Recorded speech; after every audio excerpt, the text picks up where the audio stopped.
자, 모두들 반갑습니다. 강태공입니다. 오늘은 또 삼성전자와 SK하이닉스가 어제에 이어서 급반등이 나오고 있어요.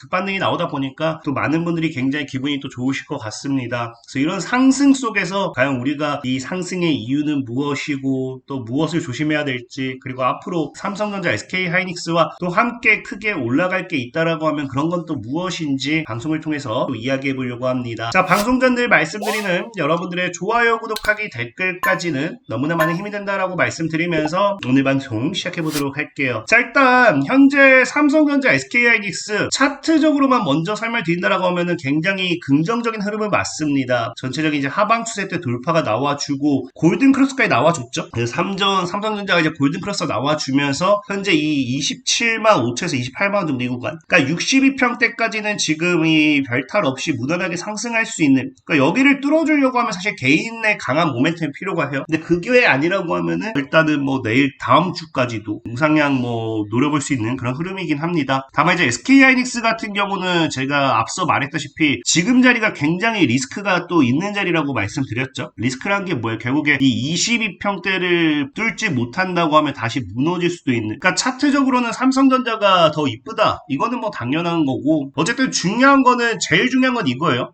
제가 늘 여러분한테 얘기했지만 삼성전자와 SK하이닉스가 지금 당장 개별적인 엄청난 큰 모멘텀이 나와주면서 이 62평대 요걸 뚫어냈을 때 주가는 뭐 할 수 있다, 더 크게 올라갈 수 있다. 그렇기 때문에 사실 이거에 좀 집중을 해봐야 된다라는 거고, 지금 삼성전자, SK하이닉스 같은 경우는 뭐 당장 뭐 개별적인 모멘텀이라고는 하지만 제가 보는 관점에서 그게 엄청난 개별적인 모멘텀은 아니라고 생각은 해요. 일단 삼전닉스가 지금 이렇게 가장 올라가는 근본적인 이유, 일단 어제 CPI 지수가 굉장히 또 긍정적으로 나와줬죠. 긍정적으로 나와주면서 다시 한번 인플레이션에 대한 우려가 완화가 되기 시작했고, 금리 인상에 대한 또 우려가 또 사라졌죠. 그래서 금리 인상 같은 경우 사실 그로 인해서 나스닥이 우려로 빠진 적도 없다고 생각하고 있긴 하지만, 어찌됐든지 CPI 지수가 발표가 나와주면서 어제 전체적 뉴욕 증시도 AI 섹터들 또 우려가 완화됐다면서 강세를 보여주죠. 그러니까 저희 현재 지금 삼성전자, SK하이닉스는 여러분들이 조금 이해하셔야 되는 게 개별 모멘텀이 아니에요. 제가 예전부터 얘기했던 어디 과거에 뭐 대표적으로 치면 엔비디아에 뭐 추가적으로 납품한다, 뭐 매출이 뭐 엄청나게 증가했다, 실적 뭐 이런 것들, 당장 삼성전자, SK하이닉스가 벌어들이는 거에 대한 이런 기대감이라든지 어떤 추가적인 계약, 제가 얘기하는 그런 게 이제 개별적인 강한 모멘텀이 될 수 있는 거고, 현재 삼성전자, SK하이닉스는 이런 모멘텀이 아니라 사실 뉴욕 증시, 뉴욕 훈풍에 따른 반등도 있는 부분이고, 특히나 제일 중요한 거는 뭐 이거를 가지고서 많은 분들이 얘기를 해요. 300조에 대한 300조 투자에 따른 이 주주 환원, 그러니까 이게 삼성전자, SK하이닉스 합쳐 300조 이상을 이제 주주 환원에 쓰겠다. 그러니까 이게 주주 환원 정책에 따른 이 주가 매수세, 이런 것들은 당연히 과거부터 있었죠. 과거부터 주주 환원을 강하게 하면 강하게 할수록 주주를 더 챙겨준다고 해서 개인들이 또 매수하는,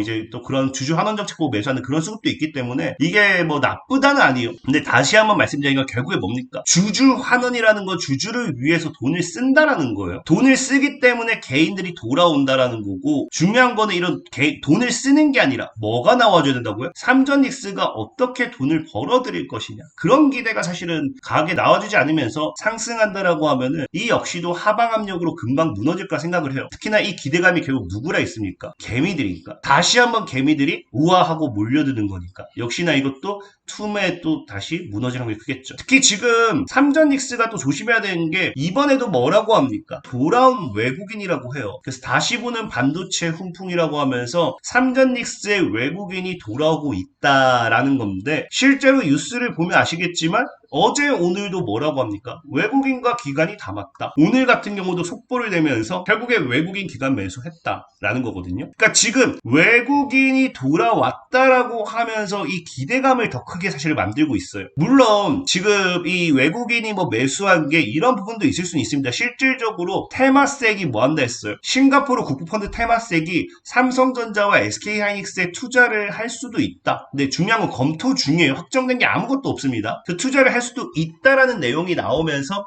그 기대감으로 매수세가 몰렸죠. 그래서 사실 그 기대감 때문에 외국인이 뭐 들어왔다라고 할 수도 있긴 합니다. 근데 문제는 우리가 늘 제가 얘기한 게 뭐예요? 역사에서 배우자. 역사에서 배웠더니 뭐다? 삼성전자, SK하이닉스는 과거에도 뭐 했다? 외국인들의 이런 보유 비중. 그래서 이 과거 이 당시에 외국인들의 보유 비중과 지금 이 구간의 외국인들의 평가 차익을 보면은 합쳤을 때 약 몇 조?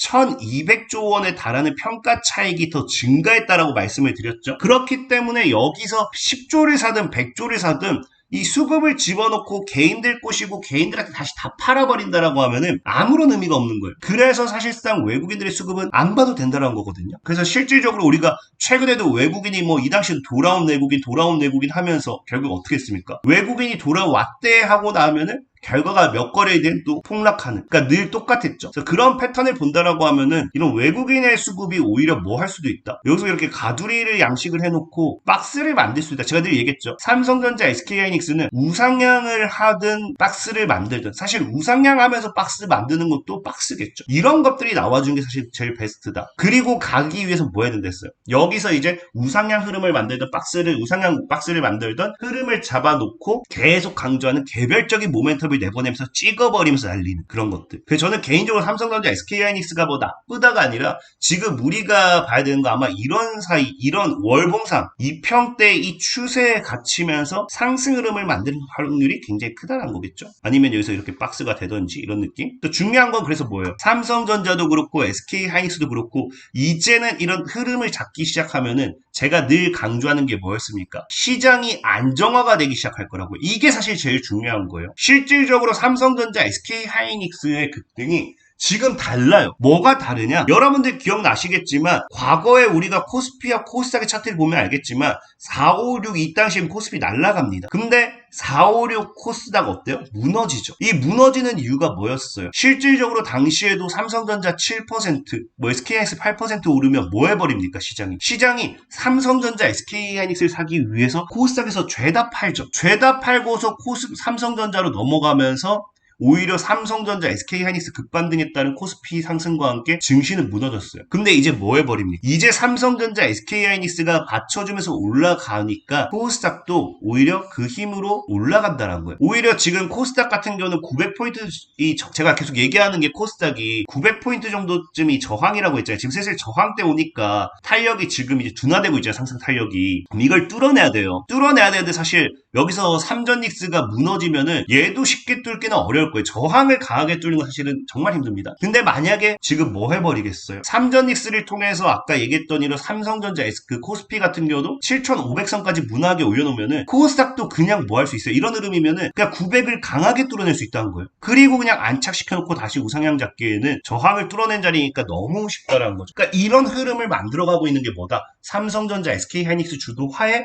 지금 코스피와 코스닥이 그렇게 움직이고 있는 거란 거예요. 그래서 저는 늘 말하는 게 오히려 뭐다? 지금 코스피의 상승도 중요하지만 결국 이 코스피의 상승이 지금 뭘 만든다? 코스닥의 상승을 만들고 있기 때문에 그래서 우리가 봐야 되는 건 제가 늘 얘기하는 코스닥이라는 거죠. 코스닥. 특히나 코스닥은 지금 뭐 때문에 간다 했어요? 소부장 때문에 간다 했잖아요. 소부장. 근데 지금 최근 당장 어제 같은 경우만 봐도 뭐라고 합니까? 이제 드디어 시작됐죠. 반도체 특별법에 대한 본격 시행이 되면서 소부장에 대한 부분, 소재 부품 장비를 지원하기 위한 무게중심이 연구개발에서 양산 검증까지 넘어지면서 함께 성장 프로젝트를 내놓았어요. 그래서 삼성전자와 SK하이닉스가 실제 공제에 가까운 한계에서 시험할 실증 인프라를 구축하고 있거든요. 이게 굉장히 중요해요. 이게 오늘도 뉴스가 나오죠. 결국에 뭡니까? 반도체 2차전지 바이오 규제를 푼다라는 거거든요. 그러니까 이거 2차전지 바이오도 중요해요. 이거 근데 제가 나중에 뒤에가 아니라 다음에 다시 설명드릴 거고 오늘은 반도체를 얘기할 거예요. 어쨌든 반도체 2차전지 바이오 규제 자체가 뭡니까? 규제 자체가 결국에는 풀어주면 다 뭐가 필요해요? 반도체 2차전지 바이오는 소부장이거든요. 그러니까 소부장 섹터들의 가장 큰 수혜라는 겁니다. 지금 최근 정부가 3대 메가 프로젝트 추진의 속도를 내면서 여기에 따른 이 모든 것들을 풀면서 오히려 산업들을 키운다는 건데 중요한 건 아까 반도체 특별법에서 나왔던 게 뭐다? 트리니티 팹에 대한 지원이에요. 삼성전자, SK하이닉스도 같이 지원한다는 건데 이 보다시피 반도체 기업 등이 실증 지원법인 트리니티 팹에 출연하는 제사에는 뭐 증여세 이런 걸 완화해주면서 투자를 유치한다는 거거든요. 그래서 클러스터 일반 사업 단계 공장 증설을 지원하기 위한 트리니티 팹에 탭에 대한 이게 제일 중요해요. 트리니티 팹이 뭔지 모르신 분들이 있을 수 있는데 이게 왜 중요하냐? 자, 보면 트리니티 팹이 이거예요. 기존의 소분장이 기술이라든지 뭘 개발을 해요. 삼성전자 SK한테 납품하기 위해서는 테스트가 돼야 돼요. 그래서 뭐 양산 환경이나 뭐 검증 데이터 있냐? 근데 얘 같은 경우 실제 반도체 공장이 없으니까 기술 가지고서 이걸 할 수가 없는 거예요. 그러니까 이게 납품까지도 사실은 수년이 아니라 수십 년이 걸릴 수도 있고 통과를 못 할 수도 있어요. 근데 트리니티 팹이 이게 정부와 함께 삼성전자, SK하이닉스 이런 기업들이 같이 함께 이런 공정을 만들면서 여기서 뭐 한다? 테스트를 해버린 거죠. 그 성능, 수율, 안정성 데이터를 이 기업, 일반 소부장 기업들이 돈이 없어서가 되었든 아니면 뭐 얘네들이 일반 반도체 이런 공장을 가지기 어렵잖아요. 그런 부분을 나라가 그리고 삼성전자, SK하이닉스가 해결한다라는 거예요. 그래서 검증의 문턱이 완화가 되고 상용화 기간이 단축, 대폭 완화가 됩니다. 그래서 오히려 뭐가 더 빨라지느냐? 이런 소부장 기업들의 국산화. 그럼 생각해보세요. 여러분들도 알다시피 국산화에 따라서 삼성전자에 뭐 납품한다, SK하이닉스 납품한다. 당연히 실적도 엄청나게 증가하겠지만 뭐도 증가하겠어요? 매출이라든지 기대감, 주가도 엄청나게 올라갈 수밖에 없는 모멘텀이 된다는 거예요. 그래서 여기에 따른 이 주가가 올라가주면서 코스닥이 엄청나게 올라가는 그런 효과라는 거거든요. 근데 중요한 게 이게 지금 별게 아닌 것처럼 보이지만 지금 정부가 이걸 위해서 보다시피 미니팩 기반 구축 연구개발, 반도체 양사 팬값 동일한 한계의 성능 평가 이걸 위해서 지금 얼마 하고 있느냐? 투자금이 1억 원에서 1157억 원, 27년도에 더 늘겠죠. 투자금이 1157억 원이 지금 1157배가 증가했어요. 1157억 원으로 하면은 별로 안 보이겠지만 규모의 증가를 보셔야죠. 정부가 엄청나게 민다라는 거예요. 그래서 지금 앞으로는 뭐가 될 수 있다? 삼성전자, SK하이닉스의 상승 이런 흐름과 함께 소부장들이 엄청나게 강하게 올라가는 게 크다라는 거예요. 그럼 제가 늘 얘기했던 게 뭐예요? 코스닥도 신고가를 가겠죠. 그래서 늘 여러분들에게 노래 부르는 뭐다? 코스닥 150 레버리지. 전 최소 이 구간을 보고 있다고요. 여기서도 계속 얘기했잖아요. 여기서 사신 분들이 이미 지금 약 2배 정도 수익일 거예요. 근데 제가 보는 자리는 여기입니다. 여기 코덱스 코스닥 150 레버리지 잘 모아가 보시라. 충분히 지금 9,000원대가 좀 많은 저항대를 자리 잡고 있긴 하겠지만 이것만 뚫어내면은 12,000에서 14,000원 정도 단발성으로 충분히 가져갑니다. 그리고 이제 코스닥 신고가 랠리가 나왔을 때 이 위로 열린 자리 최소가 3배 정도 더 올라갈 수 있다 라고 말씀드리면서 오늘 방송 좀 마무리해보도록 할게요. 자, 지금까지 강태공이었고요. 여러분들 좋아요, 구독하기, 댓글까지 너무나 많은 힘이 된다 말씀드리면서 자, 모두들 안녕.